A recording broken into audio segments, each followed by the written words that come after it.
Mark Broom, let's start by taking a look at the day's headlines. High-level officials from South and North Korea are due to start talks at the inter-Korean border on arranging a third summit between President Moon Jae-in and North Korean leader Kim Jong-un. We connect to our correspondent on the ground. The owner of a BMW that burst into flames in South Korea is due to be summoned by police to give testimony as local law enforcement tries to work out if the German automaker attempted to cover up a serious safety defect.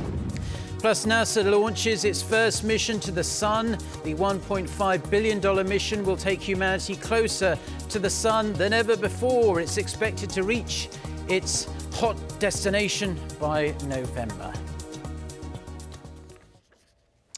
Our top story this morning, though. The two Koreas are holding their fourth round of high-level talks at the truce village of Panmunjom. According to the government here in Seoul, the talks are to check on how well South and North Korea are implementing their April summit agreement, dubbed the Panmunjom Declaration, and to discuss the next inter-Korean summit. Expectations are high that these talks could rubber stamp the specific time and location of the third inter-Korean summit of the year. For more, let's connect to our Unification Ministry correspondent Oh Jung-hee, who's standing by for us at the Office for Inter-Korean Dialogue in Seoul. So Jung-hee, fill us in. Mark, we're expecting today's high-level talks to have started just now at the border village of Panmunjom. Seoul has a four-member delegation led by South Korea's Unification Minister Cho Myung-gyun, plus three others, including one from Seoul's presidential office of Cheongwade. Pyongyang has sent a five-member delegation that's led by the head of its reunification committee, Lee Sun-kwon, and includes three senior officials in charge of environment, railways, and economic cooperation. Before leaving Seoul, the South Korean delegation said the two Koreas will be discussing how much they've implemented the Panmunjom Declaration, which will cover the two sides' cooperation in various fields, and holding another summit in the fall. The delegation added it may have some things to hear from the North about international sanctions, but highlighted inter-Korean relations and Pyongyang-Washington relations will have to progress together. Take a look. Form a virtuous cycle between inter-Korean relations and North Korea-US relations with the goal of complete denuclearization of the Korean peninsula. Denuclearization and improvement of Seoul-Pyongyang relations could promote one another. Well, Jung-hee, we hope that can be the case because progress seems to have slowed quite a bit in recent months. So with that in mind, I'd like to hear your thoughts on the prospects for today's talks. Can we really expect to have the date and location of the next inter-Korean summit determined today? The presidential office here in Seoul has been sounding very upbeat. You're right. When the leaders of Seoul and Pyongyang met for the first time in April, they agreed President Moon Jae-in would visit Pyongyang in the fall. But reports arose quite recently that the inter-Korean summit could be held as early as late this month, and the North's proposal of high-level talks last week added to the optimism. At a press briefing over the weekend, the nation's top office spokesperson said through today's talks, he expects the two Koreas to agree on the summit's date and location, as well as the size of South Korean delegation to visit the North. He added the two Koreas have been communicating through various channels, and his expectations are grounded in fact. So if today's high-level talks succeed in setting some specific schedules of the next and third inter-Korean summit of the year, that summit could provide momentum to the nuclear negotiations between North Korea and the U.S., which, like you mentioned, have stalled over the past few weeks.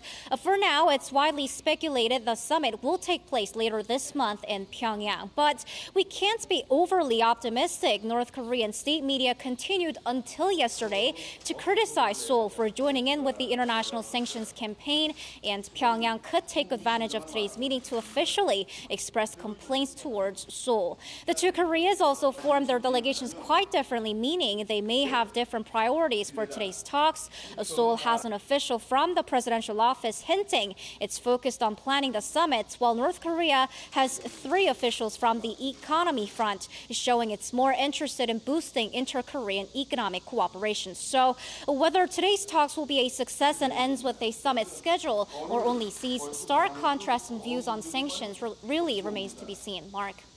Well, thank you very much, Chung-Yi, for that report. Wonderful reporting, as always. And we will be staying in touch with her throughout the day. We must mention that, of course, as with most negotiations with North Korea, it's rarely straightforward. But let's hope these talks go well. And we do have a time and a place for a third summit set by the end of the day. Now, we are going to stay with the renewed wave of inter-Korean cooperation we're seeing.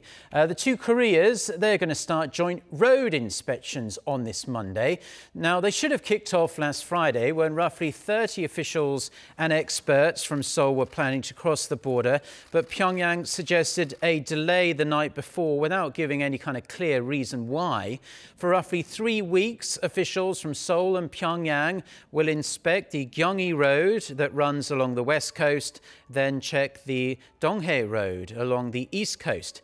The two sides agreed during talks in June to modernize the sections between the North Korean cities of Kaesong and Pyongyang, as well as the east coast road between South Korea's Gosong and the North's Wonsan.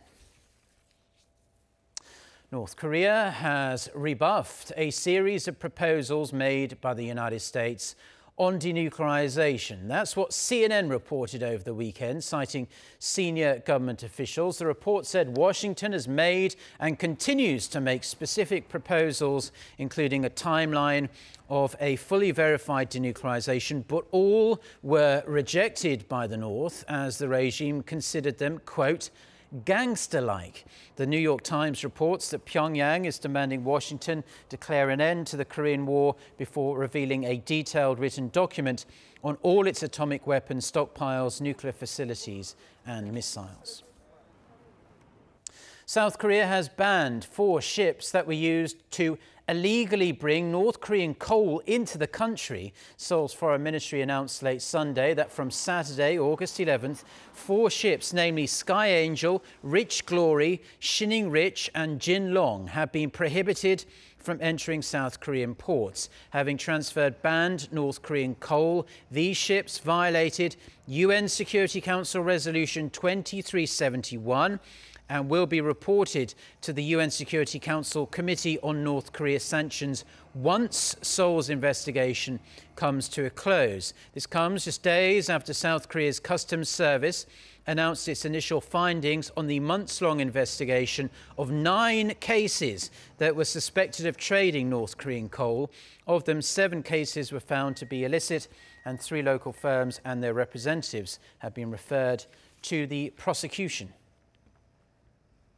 Now, the owner of a BMW that burst into flames in South Korea will be summoned by police in the coming hours. He is going to give formal testimony as the local authorities attempt to determine if the German automaker attempted to cover up knowledge of a serious defect with its vehicles that may be behind all of these fires. Lee Seung-jae with the details.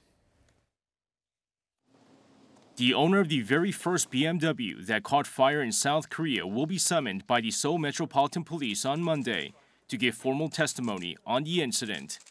The move comes as local owners of the luxury German car brand have accused BMW of knowing about potentially dangerous defects and of hiding the information from the public. I'm going to firmly ask the police to investigate if there were other issues aside from the exhaust gas recirculation problem that BMW has already acknowledged. A total of 21 BMW owners had filed a petition with the police as of last Thursday, asking for a criminal investigation to be conducted on the matter. Other BMW owners fear their car may also catch fire. It's tough to drive knowing that it could burst into flames at any time. I notice other cars don't want to park next to me, even though the engine is off. With another BMW 520D model catching on fire on Sunday night, a total of 37 BMWs have gone up in flames in South Korea over the past few weeks. Luckily, no one has been hurt.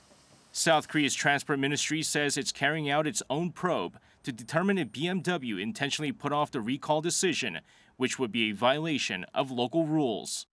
In addition, lawmakers on the Land, Infrastructure and Transport Committee at the National Assembly will hold a meeting on Monday with BMW Korea Chairman Kim Hyo-jun and other executives to discuss countermeasures to the engine fires.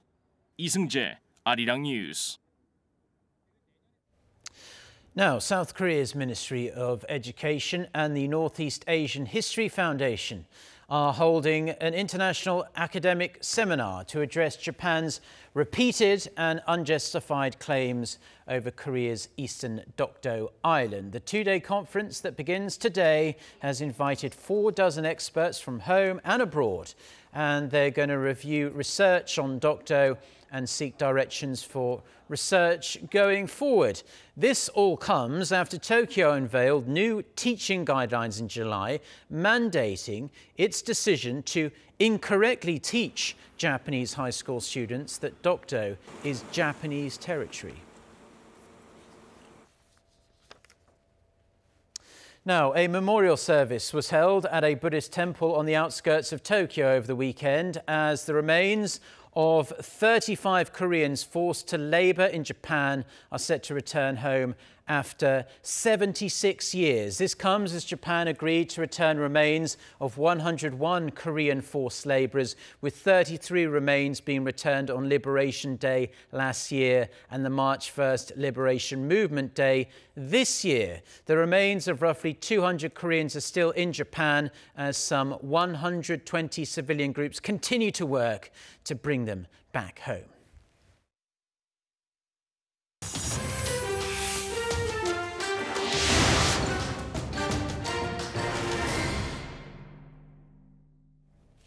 Now, NASA has successfully launched a historic and extremely daring mission to the Sun to gather information about our closest star. For more on this and other news from around the Earth, let's connect to our NOAA Adam. So, Adam, tell us more about this rocket launch. Well, Mark, after a one-day delay, NASA's Parker Solar Probe successfully lifted off on Sunday from Cape Canaveral in Florida and is now on its way to the Sun. A launch attempt the day before was foiled by a last-minute technical issue. The rocket sets a number of records. They include the quickest ever spacecraft, the highest velocity while leaving Earth, and the closest ever to reach the Sun. The launch speed was clocked at 69,000 kilometers per hour, and it is expected to top out at more than 10 times that speed while in space due to the Sun's gravitational pull. The probe's 7-year mission will bring it to within 3.8 million miles of the solar surface, which sounds like a lot, but it's actually 7 times closer than any previous spacecraft. It has been designed with shields to help it endure the intense heat and solar radiation.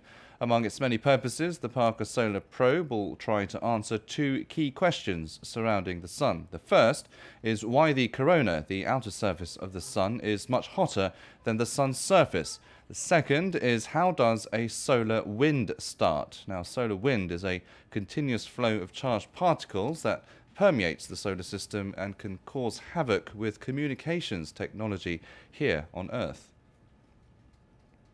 In other news, nearly 40 people, including 12 children, are reported to have been killed in an explosion in a residential building in Syria's rebel-held city of Idlib. The Syrian Observatory for Human Rights said the building contained weapons and ammunition belonging to an arms trafficker. Dozens of people remain missing and a search and rescue operation is underway. The Monitor said the previous death toll of just 12 climbed after more bodies were retrieved from the rubble. The cause of Sunday's explosion is not yet clear. Idlib is Syria's last major rebel-held area and is expected to be the next target for the Syrian government's military. 5 nations surrounding the Caspian Sea have signed a landmark deal on how to legally divide it up. The leaders of Russia, Iran, Azerbaijan, Kazakhstan and Turkmenistan signed the agreement in the Kazakh city of Aktau on Sunday. It seeks to resolve more than 2 decades of regional tensions by creating a formula to divide resources and preventing a military presence around the sea. Another contentious issue was whether or not, despite its name, the Caspian Sea was in fact a sea or a lake. If it's a sea, then each nation gets a share of resources in proportion to the shoreline, but a lake would mean an equal split between the states. In Sunday's deal, the leaders agreed to assume it was both, but did not agree yet on who gets what. Turkey's financial market has been slammed due to a diplomatic dispute with the United States over a detained American pastor. Turkey's currency is in the doldrums, plunging 14% in just a single day last Friday. Kim Yo-san has the details. The signs at this currency exchange in Istanbul show $1 is worth 6 Turkish lira. Turkey's local currency has dropped 41% so far this year, spreading fear as the country attempts to overcome years of high debt. We feel nervous. These things were not supposed to happen. For real, right now we think about the US dollar when we go to sleep and when we get up. Our eyes follow the news on the television. The Turkish market was hit hard mainly due to its diplomatic dispute with the U.S. An American pastor has been detained in Turkey for nearly 2 years as the Turkish government accused him of being linked to a failed coup attempt. Demanding the pastor's release, President Trump imposed sanctions on Turkey's ministers and slapped tariffs on Turkish steel and aluminum last Friday, a move which was condemned by Turkey's president. We denounced the order that threatens the whole world with a trade war in order to shake them down. Analysts say the tumbling Turkey lira could set up financial crises across Europe and in other emerging economies. Kim Yo-san, Arirang News.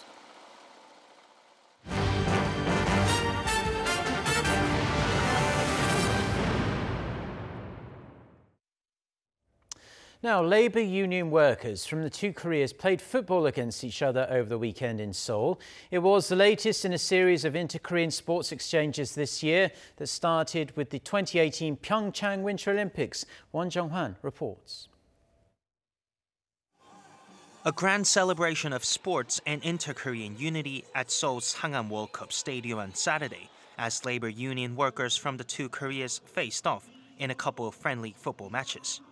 It was an exciting moment for the teams of amateurs, playing in front of 30,000 spectators packed into one of South Korea's biggest football stadiums. In the first game, the North Korean labor group beat the South Korean by 3-1, and for the second match, the winner also went to the North Korean team, netting 2 goals against the South Korean side. The results didn't really matter much to the South Korean fans and labor workers that filled into the stadium to watch the games despite the sizzling summer heat. It's my first time seeing North Korean players. It's really new for me. I'm very happy to see everyone cheering together as one. It's interesting to see how we all come together rather than cheering for one team. The rare football match marks the first inter-Korean private sporting exchange event held since President Moon Jae-in met North Korean leader Kim Jong-un at Panmunjom back in April. It's hoped this occasion will spur further cross-border sporting exchanges, especially as inter-Korean relations seem to be moving in a more positive direction since the Panmunjom summit between the leaders of the two Koreas in April. This edition of the workers' football match was the fourth of its kind, following 2 in Pyongyang in 1999 and 2015, and 1 in the South Korean city of Changwon in 2007. But with Saturday's match going so smoothly and ties warming between Seoul and Pyongyang, it's likely the matches will come thicker and faster in the future. Won Jong-hwan, Arirang News. The South Korean Army introduced a concept last October called the 5 game changes as a way to make the military stronger. One of those measures is the so-called warrior platform, which applies cutting-edge technology to the combat gear worn by individual soldiers. Kan Hyung-woo with the details. The South Korean Army is getting ready for the future, developing the so-called warrior platform to enhance the individual soldier's combat ability. As a part of the Army's 5 game changers plan, the warrior platform gives soldiers high-tech battle gear, including advanced bulletproof vests and enhanced rifle attachments. To show how the new equipment can improve a soldier's ability to shoot, the Army invited a group of reporters to the range. The newly upgraded parts here give us a glimpse of what soldiers in the Korean Army will look like in the near future. According to the Army's analysis, daytime shooting accuracy improved by 60% with the warrior platform supplements, including the dot sight, 3x magnifier, and vertical grip. Nighttime shooting accuracy also went up by 90% through the use of night vision goggles and target pointers. The Warrior platform aims to maximize each soldier's battle readiness while improving their chances of survival. By doing so, we aim to increase the combatability of an individual warrior by 3 to 4 times. As South Korea's defense ministry works to create a smaller, more efficient military, the army plans to equip all of its infantry units with advanced battle gear by 2022. Kanyong-woo, Arirang News. Now, everyone knows coffee can provide us a nice pick-me-up during the day to give you that extra boost of energy. But a new study conducted by local researchers has found a cup of coffee a day can lower the risk of chronic kidney disease. They say anti-inflammatory and antioxidant components in that cup of coffee can help prevent the disease. Jo Sung-min with the details. A team of Korean researchers published a report that highlights another benefit of drinking a cup of coffee per day. According to the Yonsei University team, the daily intake of at least a cup of coffee lowers the risks of contracting CKD or chronic kidney disease. CKD refers to a kidney that loses more than 40% of its functions. The disease doesn't show any symptoms in its early stages, but as the kidneys start losing their abilities to filter and excrete waste from the blood, symptoms such as leg swelling, nausea, and dizziness start to show. Complications including heart disease and anemia can also result in CKD patients. The team's study first focused on the correlation between daily coffee consumption and the risks of contracting CKD after collecting information from nearly 9,000 people aged between 40 and 70 years old and during a study period of 11 years. According to the researchers, those who had 1 cup of coffee per day had 24% lower risks of developing the kidney impairment, while people who had at least 2 cups of coffee every day showed lesser chance of preventing the disease. Researchers said their findings indicate that anti-inflammatory and antioxidant compounds in coffee are protecting the kidneys from CKD. Many studies in the past prove that coffee contains anti-inflammatory properties and antioxidants. If taken consistently over time, coffee also helps reducing blood pressure in many patients. Researchers recommend people to drink a cup of coffee per day to keep their kidneys in good condition, but they also advised against drinking your morning cup of joe sans any creamer, refined sugar, or syrups. Jo Sung-min, Arirang News.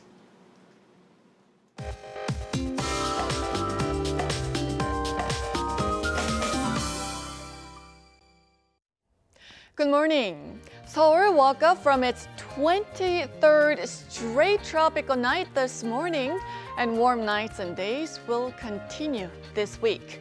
Heat wave alerts have been reissued to many regions in the east, and Daegu will also notice warmer temperatures. Seoul will just be as hot today.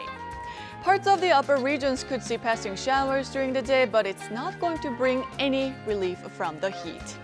So most parts will see highs rising to the mid-30s this afternoon. Seoul, Daejeon, Gyeongju, Daegu all getting up to 36 degrees Celsius this afternoon. With that, let's take a look at the international weather for viewers around the world. So blistering heat and high humidity will continue in South Korea, while the north will have unstable weather conditions.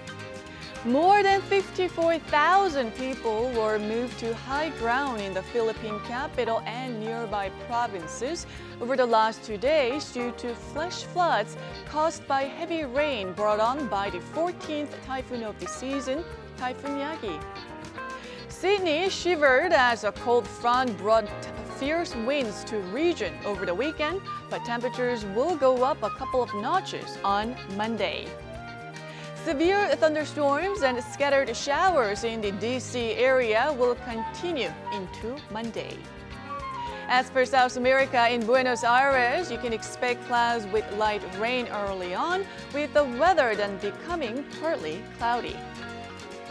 Heavy showers and thunderstorms are set to hit large parts of the UK on Monday, which could lead to power cuts and train cancellations. Lastly, to Africa, searing heat could make countries in North Africa as well as around the Persian Gulf unlivable. In fact, the past 3 years have been the hottest in Egypt since temperatures started being recorded. And that's the weather update for now.